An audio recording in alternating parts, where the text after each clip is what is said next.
What happens when the world's most powerful allies go to war and one of their closest partners hesitates? As the conflict between the United States, Israel, and Iran escalates, one major question is emerging. Where does Canada stand? Canada has long been one of America's strongest allies, but this time, the answer isn't so simple. Prime Minister Mark Carney has sent mixed signals, promising loyalty to allies while also calling for restraint. So will Canada join the war or stay completely neutral? Let's break it down.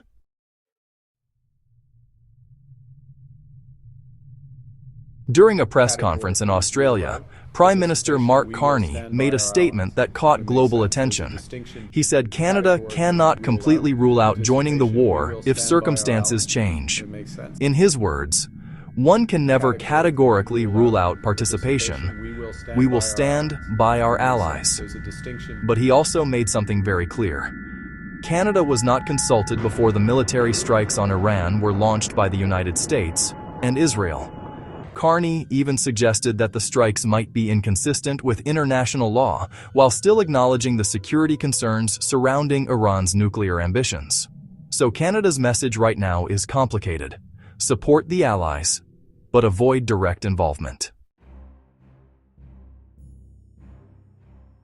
Historically, Canada rarely stands apart from the United States in major global conflicts.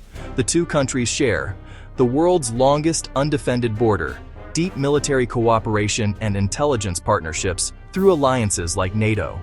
In fact, Canada has fought alongside the US in conflicts such as the war in Afghanistan, the Korean War. Because of these partnerships, many analysts believe Canada would likely support the United States if the conflict expands. But that support may not necessarily mean direct military involvement. Despite its alliance with Washington, there are strong reasons Canada might avoid entering the war. First, the Canadian government is emphasizing de-escalation and diplomacy. Officials have urged all sides to respect international law and protect civilians. Second, the government says its immediate priority is protecting Canadians in the Middle East. Thousands of Canadian citizens are currently in the region, and the government is already planning evacuation assistance. And third, many political analysts believe joining another large-scale war could be deeply unpopular at home. Canada has already spent decades involved in overseas conflicts. The public may not want another one. Political analysts say Canada is trying to walk a very delicate diplomatic line. On one hand, Canada supports preventing Iran from developing nuclear weapons and has historically backed Israel's security.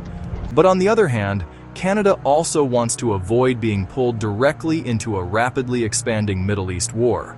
This is why the government keeps repeating the same message. Canada will stand by its allies when it makes sense. In other words, Canada is keeping its options open. Right now, Canada's position is clear, but also cautious. The country supports its allies and shares concerns about Iran's nuclear program. But it also wants diplomacy, de-escalation, and stability.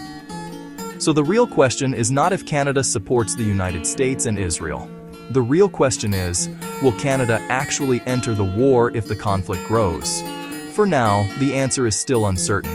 But in global politics, uncertainty rarely lasts long.